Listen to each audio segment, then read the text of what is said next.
It's great to be here and just be a part of what HP Wilfer is trying to do, in building the bass community and everyone at Warwick.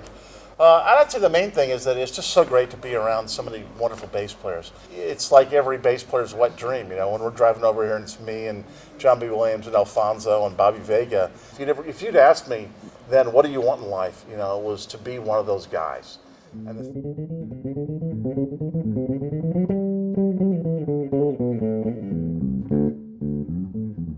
the New York Times, when we cut out this little ad and sent in a check for $100 for 5 $20 tickets. And the tickets came in the mail 4 months later. And we went and I think it was the drama tour with Jeff Downs. And we went and they were my heroes, but they sucked. You know what I'm saying? It was a real turning point in my life because they weren't just these people that I had on posters on my wall. They were just musicians doing a gig.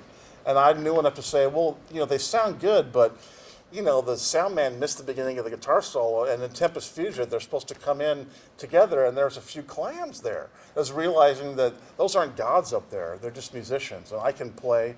I have ears, I have skills. I can do that too. Designing bass has always been a real important part of my musical career. Certainly when I design a bass, it's to fill a place in the marketplace as well as to design something for me. And one thing that's really important to me is from having such a long career and being a not young musician is certainly the physical aspects of it. I don't think it's stressed enough in music education, and there's simple things that if you do when you're young, develop good practice and posture techniques, you can have a longer pain-free playing career. So the balance of a bass is really important to me. Yeah, man, we keep, it's just like being a musician, it's an ongoing process. Very happy with the way the bass feels, and it's letting me play differently, which is what I strive for.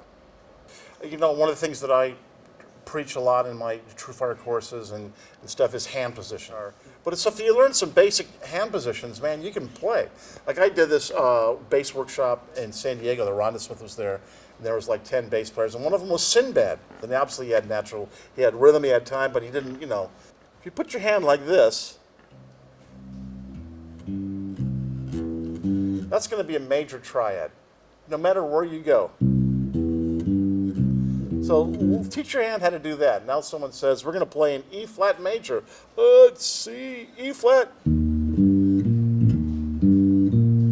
Right? And I said, okay, now if you put your hand like this, you have a minor triad.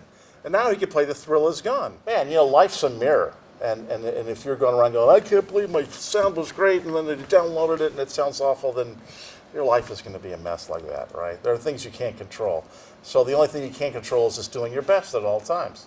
I just had a little 3-week break, and I wrote 7 songs for a new record and got 3 of them done. And I'm no great engineer, but I know enough logic to get a good signal chain and record and get my ideas on tape. So just as sort of a client relationship, I prefer to send them, even though when I record, it's 99.999% direct.